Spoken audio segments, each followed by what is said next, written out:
Filipenses capítulo 4 y los versos del 10 al 13, leemos la bendita palabra del Señor. En el nombre del Padre, del Hijo y del Espíritu Santo. Amén. En gran manera me gocé en el Señor de que ya al fin habéis revivido vuestro cuidado de mí, de lo cual también estabais solícitos, pero faltaba la oportunidad. No lo digo porque tenga escasez, pues he aprendido a contentarme cualquiera que sea mi situación. Sé vivir humildemente y sé tener abundancia. En todo y por todo estoy enseñado, así para estar saciado como para tener hambre, así para tener abundancia como para padecer necesidad. Verso 13. Si usted me acompaña en voz alta y lo decimos juntos como iglesia. Todo lo puedo en Cristo que me fortalece. Agradecidos contigo, Señor, por este precioso tiempo que nos permites. Como siempre, Señor, abandonamos cualquier sabiduría humana. Y si existiera un poco de ella, Señor, lo que necesitamos es que se una para que tome el control la sabiduría divina. La sabiduría que viene del Espíritu Santo de Dios, la cual nos autoriza, Señor, para poder exhortar por tu palabra y a la vez darnos la humildad para recibir la exhortación nosotros. Bendice tu iglesia, Señor. Bendice cada familia aquí, familias representadas.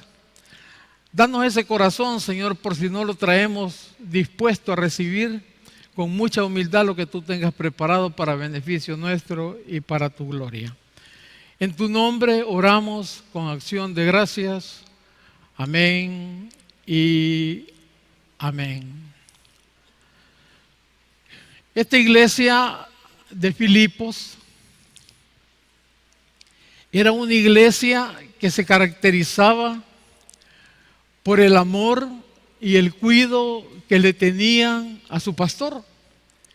En este caso, el apóstol Pablo.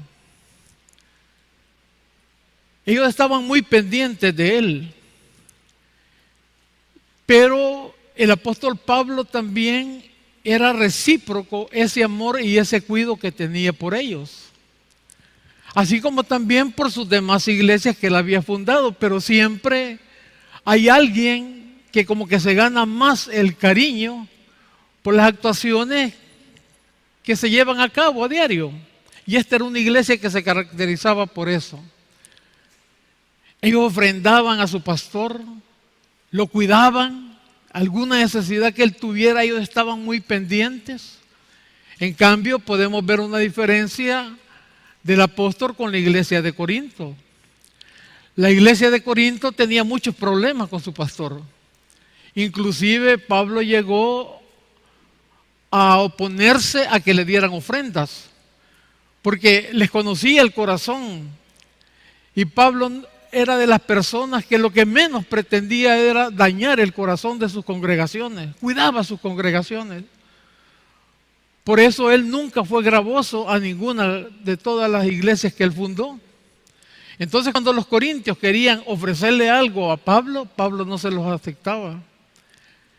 Y no se los aceptaba no porque tal vez no necesitara, sino que no se los aceptaba porque el corazón de ellos no estaba preparado para su pastor. Entonces decía Pablo, si yo les acepto esto a los corintios, ellos van a pensar que mi dedicación, que la presentación de las buenas nuevas que yo les llevo es por interés. En cambio, el corazón de los filipenses era completamente distinto y Pablo lo conocía. Pero el contexto aquí, como hemos venido viendo los 2 domingos anteriores, iglesia, con un solo principio, es saber por qué este versículo que junto como en la iglesia lo leímos esta mañana y muchos lo tomamos para situaciones difíciles, tal vez, lo digo con mucho respeto, no muchos lo comprendemos. Y cuando no sucede como dice el versículo 13, todo lo puedo en Cristo que me fortalece, y cuando habla de todo es todo, y no sucede en nuestras vidas, como que eso nos aleja un poco de las promesas de Dios. Pero no es que Dios no cumpla, iglesia. Repito, se lo digo con respeto. Sino que es la mala interpretación que nosotros le podemos dar a ciertas promesas.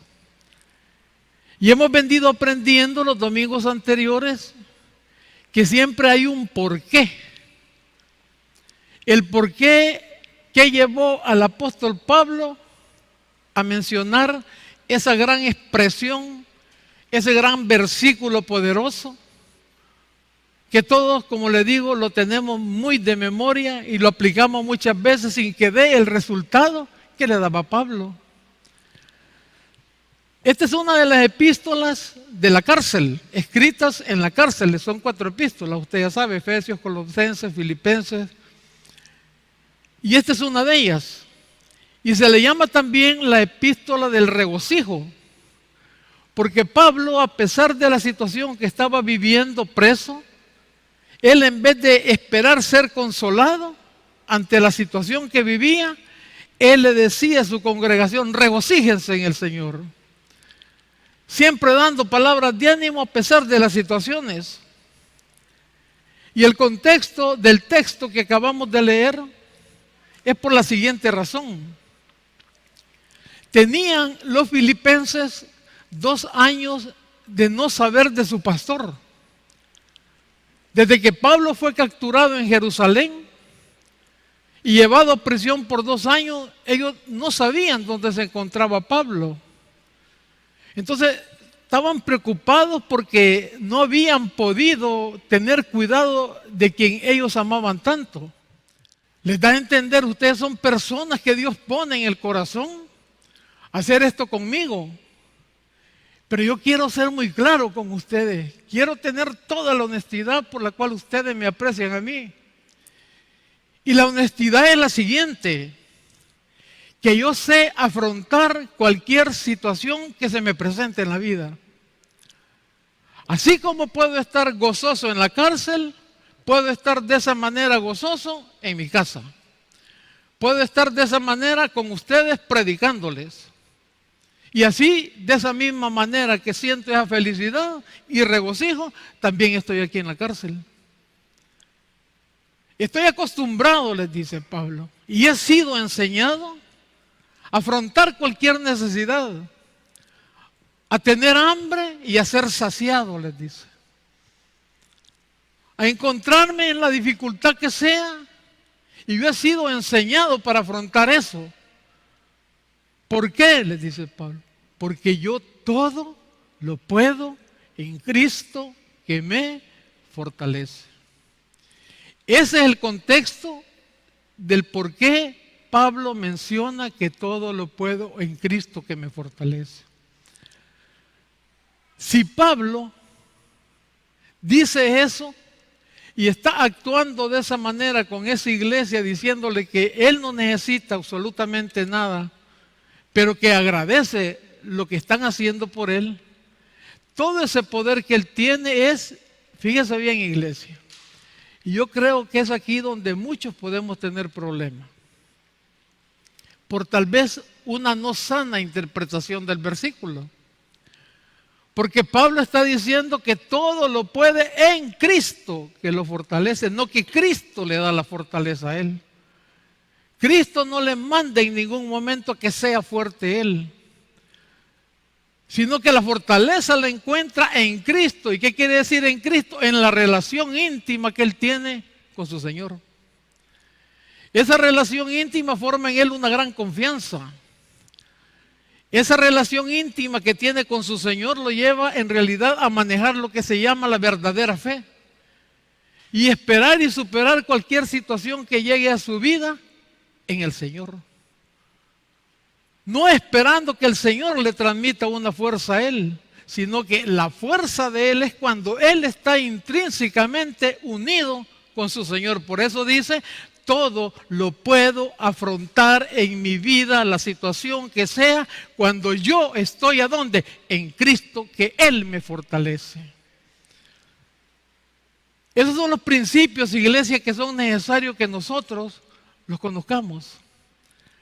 Porque muchas veces es tanta la emoción cuando Dios te da un versículo de esos en tu lectura, en tu devocional, que nos emocionamos y decimos, sí, ya tenemos la fuerza porque Pablo dice, guiado por el Espíritu de Dios, que todo lo puedo en Cristo. Pero la pregunta, con todo el amor de Cristo, es, ¿qué relación mantenemos nosotros con nuestro Señor Jesucristo? ¿Estamos intrínsecamente unidos con Él?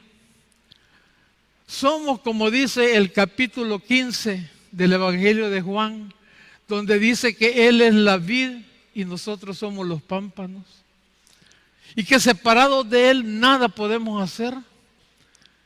Eso significa la unión que el ser humano, que el cristiano en especial, debe de tener con su Señor. A eso se refiere cuando Pablo dice que cualquier situación que le venga en su vida, a Él no le preocupa. Y si le preocupa son momentos, son minutos, porque en eso el Espíritu Santo de Dios le revela todo lo que es su Señor para Él y lo que Él significa para su Señor. Y es ahí donde Pablo habla de ese gran versículo bello que todos podemos tomar para nuestras vidas. A través de la historia, el ser humano ha aprendido a manejar y controlar muchas cosas por medio de la habilidad de cada uno, por medio de la fuerza y por medio de nuestra valentía.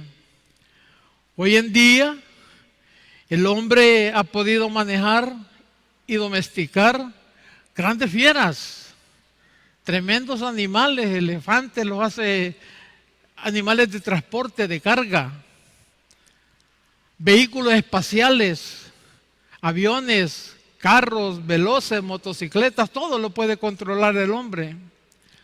Pero también, igualmente, por medio de la historia, nosotros podemos ver que hay muchas cosas que el ser humano no puede controlar o se le vuelve muy difícil, pero muy difícil hacerlo. Y no es lo que está en su entorno, alrededor de su entorno, ni de su exterior, sino que es principalmente lo que está adentro de cada uno de nosotros, adentro de nuestro corazón, adentro de nuestra mente. Por eso es que el apóstol Pablo, a su hijo en la fe, a su hijo amado en la fe, a Timoteo, en la primera epístola de Timoteo, no lo busque, iglesia, porque no lo vamos a leer todo, solo para que usted sepa dónde está. En la primera epístola que Pablo escribe a Timoteo, en el capítulo 4, verso 16, una de las exhortaciones que Pablo le dice a Timoteo es la siguiente: cuídate de ti mismo. En ese tiempo se estaba viviendo situación tremenda. Timoteo, un hombre joven, pero preparadísimo, lleno del Espíritu de Dios. Pero eso no quiere decir, iglesia, que usted por ser un cristiano se va a confiar en la vida, se va a confiar en usted mismo. Hay cosas en nuestro interior que cristianos o no cristianos las llevamos. Y no las podemos ver en nuestro exterior, sino que viven dentro de nosotros, viven en lo más profundo de nuestro ser, viven en nuestra mente. Y en vez de controlarlas, nos controlan. Por eso es que Pablo, ante la situación que estaba viviendo en el tiempo que escribe Pablo, lleno de lobos rapaces, queriendo comerse las congregaciones, queriendo estafar, trasquilar las ovejas, cambiar doctrinas, como en nuestros tiempos se está dando. Entonces Pablo lo primero que le dice al joven pastor es: tened cuidado, Timoteo, pero no tengas tanto cuidado de los demás, cuídate de ti mismo. Cuídate de tus sentimientos, cuídate de tu corazón, cuida tu forma de pensar, Timoteo. Madurá, llena tu mente del poder de Dios, llena tu corazón de toda la sabiduría divina. Y ese es el cuidado que Pablo le dice a su hijo. ¿Por qué? Porque Pablo conocía todos los problemas exteriores que podían solucionarse en el poder de Cristo. Pero hay, hermanos, cosas interiores que el ser humano a muchos nos cuesta. Podemos controlar una, podemos controlar dos, pero hay una que no podemos controlar. ¿Cuál será? Cada uno de nosotros lo sabe. Y me refiero a tres cosas que están dando mucho problema en la vida del ser humano. Cristiano o no cristiano, pero aquí estamos hablando de cristianos. Porque existen en nosotros. Y son la soberbia, la envidia y el enojo. Entonces vamos a aprender por medio de la palabra de Dios cómo nosotros podemos controlar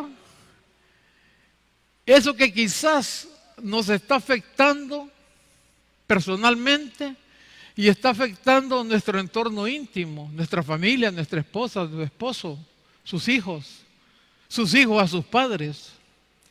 Y ahí están guardadas, hermano.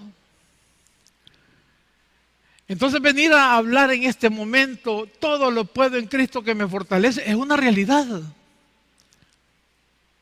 Esa es una realidad porque el apóstol la vivió. El apóstol se dio cuenta de lo que significaba la soberbia y cómo Dios castiga la soberbia. Cuando inicia en una persona, el apóstol Pablo fue llevado al tercer cielo. Y él dice que no sabe cómo fue. Si en el cuerpo, si en el espíritu. Yo no sé, dice Pablo. Pero ¿saben qué? Llegué al tercer cielo. Y vi cosas, dice, que no las puedo explicar. Porque a él lo estaban acusando que era un falso profeta. Que él no pertenecía al grupo privado de Cristo. Porque no estuvo él con los 12 discípulos. Él no conoció a Cristo. Él lo conoció resucitado nada más. Entonces dudaban del ministerio de él. Y él contó esto a los corintios. En la epístola a los corintios. Yo fui, les dice, al tercer cielo. Y ahí es donde nuestro Señor Jesucristo, se me puede, ¿qué? Ensoberbecer. No cualquier hombre tiene un privilegio de eso, iglesia. Y dice Pablo, y llegué al tercer cielo y vi cosas, hermanos, que no existen palabras humanas para poderlas describir. Entonces, ¿qué hizo nuestro Señor Jesucristo? ¿Para qué? Para que la soberbia no tomara el control de la vida de Pablo. Y dice Pablo, me ha dado, dice, un aguijón, un mensajero de Satanás que me abofetea, dice. Y 3 veces le dice Pablo, le he pedido al Señor que me ayude, que me lo quite. Y el Señor solo me ha dicho, basta tu debilidad. Y Pablo entendió, porque cuando soy débil, soy fuerte. ¿Y se quedó con qué? Con el aguijón. ¿Y el aguijón para qué? Para que la soberbia no tuviera ningún control en la vida de él. Porque la soberbia es algo tremendo, iglesia. Y vamos a ver despacio cómo podemos nosotros controlar la soberbia. Busque conmigo el Salmo 19:13.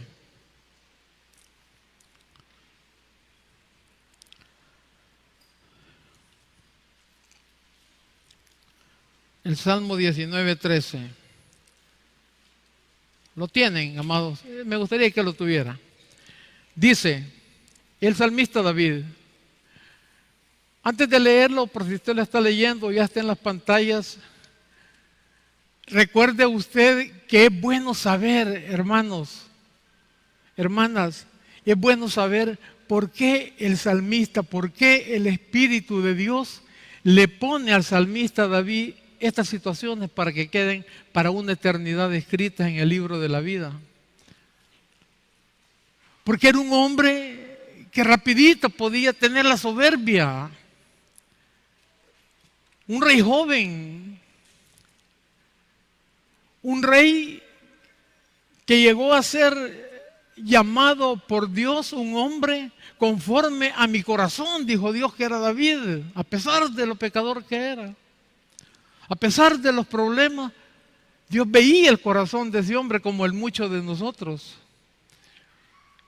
Y David llegó a constituirse bíblicamente en lo que las Sagradas Escrituras enseñan. Y le dijo, cuando fue a quitar el profeta Samuel a Saúl, le dijo, Dios ha buscado, le dijo, a un hombre conforme al corazón de él. Imagínese usted el privilegio de ese hombre. Y todas las batallas espirituales, todo lo que se gana espiritualmente, todo lo que una persona aquí arriba en un púlpito exhortando con la palabra de Dios puede ser utilizado por el Espíritu de Dios y darse cuenta él mismo y la congregación darse cuenta de que está siendo utilizado por el Espíritu de Dios, puede producir soberbia. Pero Dios da una advertencia. Y en el libro de Abdías dice que si uno se remontara, dice, hasta las estrellas, de ahí, dice Dios, te haré descender. Y es una advertencia para todos, iglesia. Tanto para el que está aquí arriba, compartiendo la palabra del Señor por la misericordia de Él y con ese privilegio que nos da, como también para la situación que cada uno de nosotros está viviendo en nuestros trabajos, con nuestras familias. Es una advertencia general. Porque cualquier cosa nos puede llevar, tu profesión te puede llevar ¿a qué? A la soberbia. No hay otro como yo. Soy la mejor, soy el mejor. Influye mucho cuando no estás preparado a recibir los elogios. ¿Y eso qué va haciendo? Cuando no tenemos ningún grado de humildad, ¿qué va haciendo? Va produciendo y va aumentando ese gran mal que se llama soberbia. Por eso es que el Espíritu Santo de Dios toca a David en este salmo y dice en el versículo 13 del Salmo 19. Es David, iglesia, pidiéndole al Señor y le dice, preserva también a tu siervo, ¿de qué? No de la soberbia, de las soberbias. De toda la adulación diaria que podemos llevar en las redes sociales. Cuidado, iglesia. Cuidado. Yo sé que usted publica sus cosas de corazón, con un bien y todo, pero ¿está preparado para la adulación? ¿Está preparado para tanta mentira? Porque son mentiras las que ponen ahí. Si habemos personas gorditas que cuando tomamos la foto, apenitas quedamos en el cuadro de la foto y cuando la subimos a Facebook, qué bien te ves, dice. Y usted cuando se ve en el espejo, y ya empieza usted a reclamarle al espejo, pues. ¿Por qué? Porque el montón de mentirosos, ¿qué están haciendo? Solo chuladas. ¿Y qué va produciendo en eso? La necesidad que sigas publicándote. Para que te sigan diciendo ¿qué? ¡Qué chulada! Cuidado, a todos nos pasa. Yo no lo estoy diciendo para allá, yo lo estoy diciendo para acá. Estas son advertencias que las Sagradas Escrituras nos hacen a que tengamos cuidado. ¿Por qué? Porque el día que la soberbia en tu vida como cristiano llegue a ser, ya te vas a dar cuenta de lo que te puede pasar. Entonces el salmista, conociéndose él, sabiendo de sus debilidades, de un solo le clama al Señor en el salmo y le dice, preserva también a tu siervo de las soberbias, que no, oiga bien, que no se enseñoreen. Llega la soberbia a tu vida, llega. ¿Y qué persona hay en el mundo que no le gusta que lo admiren? Que no le gusta que le digan qué bien te ves, que no le diga qué bien te estoy yendo en tu proyecto. ¿Qué persona? No existe, hermano. No existe una persona. ¿Por qué? Porque es algo natural con el cual nacemos ese paquete que nos encanta. Y qué bonito es. Pero el problema es que si estamos preparados, como el salmista reconoce, que él tiene miedo. Él tiene miedo porque todo le está yendo bien. Y está siendo visto por los demás y los demás están, qué bien, qué bien, qué bien, qué bien. ¿Hasta dónde la persona está capacitada para poder superar esa presión de que todo nos va bien? Ese es un punto de reflexión para cada uno de nosotros. Qué bien te está utilizando el Espíritu Santo. Ay, es un pecho ancho usted. Pero en eso viene el Espíritu Santo y le acuerda de Abdías. Subite a las estrellas y va a llegar, pero una sola manada va a ser. De ahí te voy a hacer descender, dice el Señor. De esa grandeza que te estás creando, como le pasó a quién, a Salomón. ¿Cuál es la experiencia de Salomón en el libro de Eclesiastés? Después de haber reconocido él la sabiduría que Dios le había dado. Y llega un momento en que tú ya no reconoces que Dios te ayudó y Dios te tiene ahí. Y comenzás ¿qué?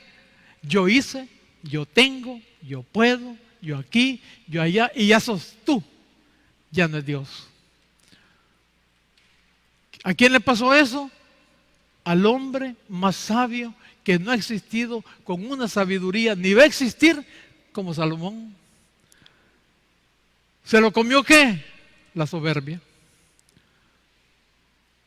Entonces se ve que no es nada fácil, iglesia. Para que el salmista esté pidiéndole y clamándole al Señor que no permita, dice, que se enseñoreen de él. Entonces dice, cuando tú me ayudes en eso, dice el Salmo, seré íntegro y estaré limpio de gran rebelión. El momento que yo pueda aceptar que en realidad estoy haciendo cosas buenas, que no lo estoy haciendo solo para engrandecerme, y que todas las personas que hablan bien de mí, yo agradecérselos en el nombre del Señor, pero nunca olvidarme, nunca dejar por atrás que hasta aquí el Señor ha estado conmigo y es Él el que me ha levantado. Eso va a seguir haciendo que seas humilde, que puedas resistir tanta presión de mentirosos y no mentirosos. Porque hay gente que en realidad te aprecia y te dice, qué bien estás, qué bien es. Perfecto, perfecto. Pero hay que tener cuidado también. La palabra preservar tiene como significado proteger o resguardar a alguien o algo, intentando conservar su estado de un daño o peligro. Eso es lo que el salmista le está diciendo y le está pidiendo a Dios. Preservame, Señor. Protégeme de ese daño o peligro que puede venir a mi vida. Porque las cosas las estamos haciendo bien, Señor. Has permitido que sea un buen rey, con problemas, lo que sea, pero ahí vamos, Señor. Pero tengo aduladores. Tengo gente que dice que no hay otro rey como yo. Ni ha habido. No, Señor, no permitas que me llene de tonteras en mi cabeza. Y la palabra soberbia, mire qué interesante, iglesia. Proviene del latín superbia. Y es, póngame atención. Yo sé que usted tal vez tiene mejores conceptos que el que le voy a dar. Dice, y es un sentimiento de valoración de uno mismo por encima de los demás. Se lo voy a repetir. Es un sentimiento de valoración de uno mismo por encima de los demás. Es una sobrevaloración del yo respecto de otros. Es un sentimiento de superioridad que lleva a presumir de las cualidades o de las ideas propias y menospreciar las ajenas. Cualquier parecido es pura coincidencia. Con nuestra soberbia nosotros vamos a luchar por toda la vida. Pero como lo dice el rey David en este salmo, no debemos de permitir que se enseñoree, que tome el control de nuestras vidas. Esa es la lucha. La soberbia es sentirse uno mismo superior o mejor que los demás. Le tengo una mala noticia. Siempre hay alguien arriba de usted. El día que nosotros logremos, yo he entendido eso, iglesia. Eso me hace vivir mi vida un poco más tranquilo. Sé que soy necesario, pero que no soy indispensable. Y ya se comprobó. Me pasó el percance que todavía ando. Y la iglesia trabajó, y trabajó hasta mejor. Pastores siendo utilizados por el Espíritu de Dios, llevando la palabra de Dios al equipo de trabajo. El pastor Rodríguez, el pastor Jorge Luis, el pastor Luis González, la hermana Erla apoyándonos. Todo el grupo ministerial. Y la iglesia adelante. Y sabe lo mejor, congregación madura, ustedes. No fijándose en un hombre, sino que sintiendo hambre de lo que significa la palabra de Dios. Así me siento yo como el apóstol Pablo de sentía con los filipenses, contento con la iglesia, de ver una iglesia madura caminando. ¿Pero qué? No hay celo ministerial. Cualquiera puede venir, me encanta la prédica del pastor Rodríguez, gloria a Dios, dice uno. Me encanta lo que predicó el pastor Luis, me encanta lo que predicó el pastor Jorge, ¡qué bien! No hay celo ministerial. ¿Por qué? Porque todos somos necesarios, pero nadie es indispensable. Nadie, hermano, en la vida. Ni usted como esposo, ni la esposa como esposa. Duele. ¿Se escapa a morir uno? Claro que sí. Pero la vida sigue. La vida continúa. Y que eso es lo triste. Y eso es lo que uno debe estar consciente, iglesia. Hay un acto de soberbia en una fábula. Como le dije, no creo que desarrollemos, ni este tema vamos a terminar de desarrollar, pero nos queda para los siguientes domingos. Un acto de soberbia, que es una fábula. Cuentan que un día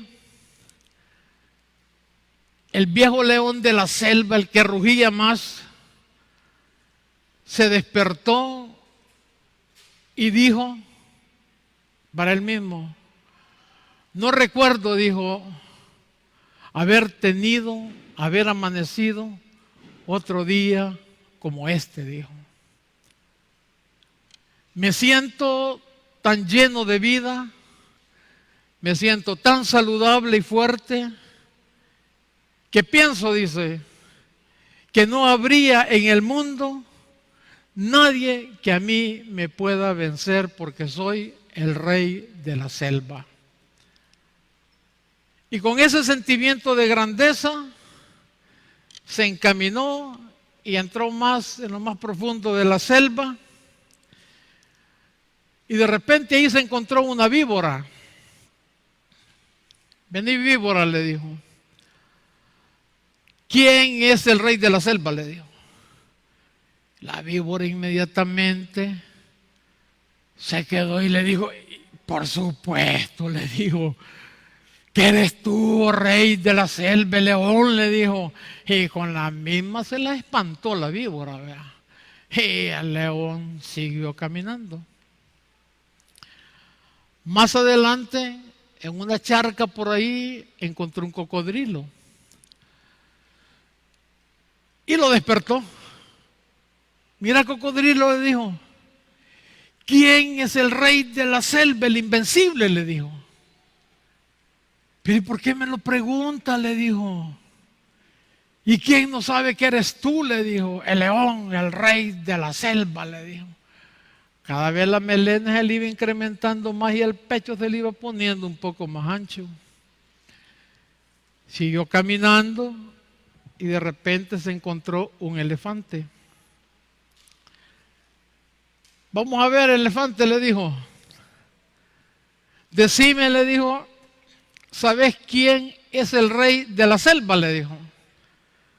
Y se le queda viendo el elefante y en vez de contestarle, le enrolla la trompa, lo agarra y lo tira por los cielos. Cae el león, lo vuelve a enrollar con la trompa, lo vuelve a levantar y lo hace como 4 veces. Y aquel león, cuando cae todo mayugado y de repente viene el elefante y le pone la pata sobre la cabeza al león. Y en ese momento le dice el león: cálmate, cálmate, cálmate, elefante, le dijo, cálmate. Ya entendí, le dijo. ¿Qué está pensando usted? Ya me imagino yo. ¿Pero qué dijo el león? Y todo adolorido, el león le dijo, después que le pide que se calme: no hay necesidad que te enfurezcas tanto, le dijo. Porque lo que yo sé es que vos no sabés la respuesta, le dijo. No se dio por vencido. No te enojes, le dijo. ¿Cuántos de nosotros somos así?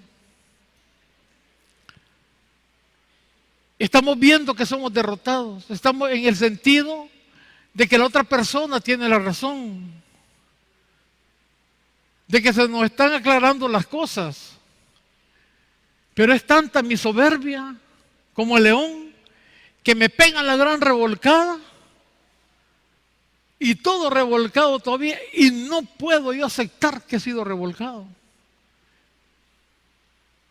Y no tengo la humildad para poderle decir a la otra persona: tenés razón, hombre, discúlpame.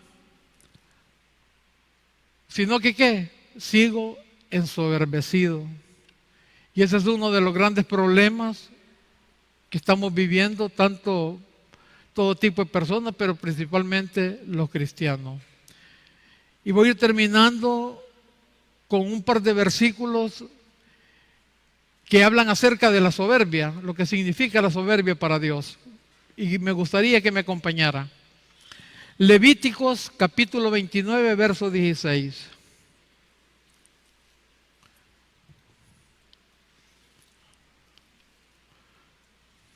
Rapidito, iglesia, porque quiero ver si avanzamos un poquito más. Levíticos 29, 26, 19 dice, Levíticos capítulo 26, verso 19. Y quebrantaré la soberbia de vuestro orgullo y haré vuestro cielo como hierro y vuestra tierra como bronce. Esa es la ley que se le está dando a la nación de Israel, iglesia. Y quebrantaré la soberbia de vuestro orgullo, le dice. Y haré vuestro cielo como hierro y vuestra tierra como bronce. Proverbios 16, 18.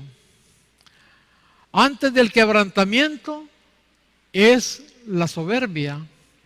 Y antes de la caída, la altivez de espíritu. En estos versículos lo que denotan que para los arrogantes lo que hay de parte de Dios es un rechazo y un juicio. Las expresiones cielo como hierro y tierra como bronce significan que Dios no escuchará tus oraciones. Oiga bien, iglesia, Dios no va a escuchar tus oraciones por más que te hinques, por más que ayunes, por más que ofrendas, por más que vengas a la iglesia. Ni peticiones de aquellos que se jactan en la presencia y son personas crueles. No habrá bendición especial de parte de Él para dichas personas, tierra de bronce. No habrá prosperidad espiritual ni material, cielo de hierro y tierra de bronce. ¿Cómo podemos reconocer la soberbia de nuestra vida? Pongámosle atención a esto. Veamos unas características. Como le repito, cualquier parecido es coincidencia. La primera característica que podemos nosotros ver: deseo recibir siempre alabanza de la gente. Vuelvo a repetirlo con el respeto que cada uno nos merecemos. Cuidado con las redes sociales. Yo conozco gente, iglesia, familiares, por eso hablo de eso, que están pendientes de los likes. Y cuando bajan de rating, se escapan a morir. Les da diarrea. Pasan en el baño como un día entero. ¿Por qué? Porque habían 500 likes y solo tienen 100 en esa publicación. Se mueren. ¿Viven qué? Pendientes de lo que la gente quiere decir de ellos. Están deseosos de recibir alabanza de la gente. Otra característica, hablar siempre de los logros y de los éxitos. No puedes conseguir nada para que subilo.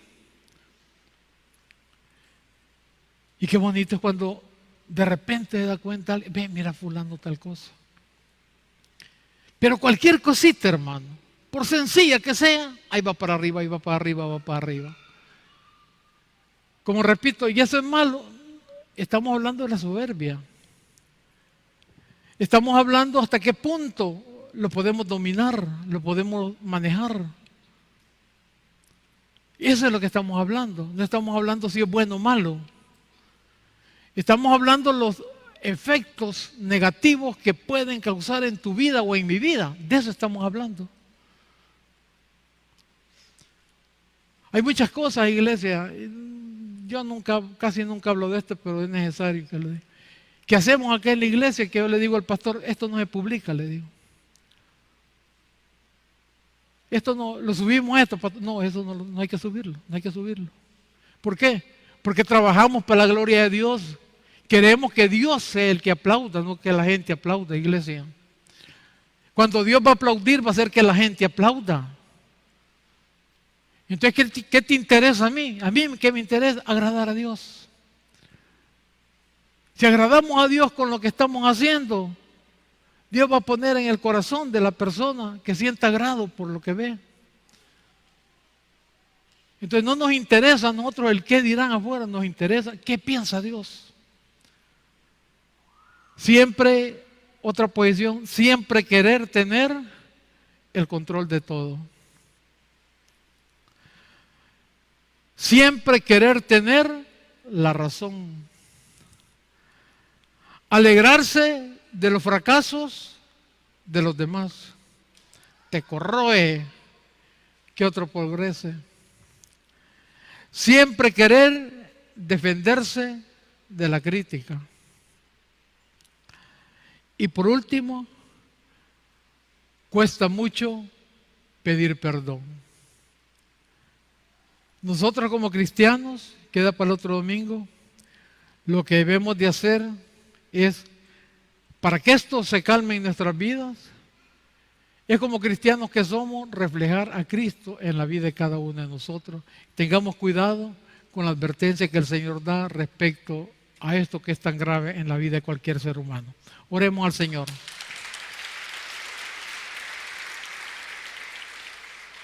Te alabamos, Señor, y te bendecimos. Te damos las gracias, Dios, por este tiempo.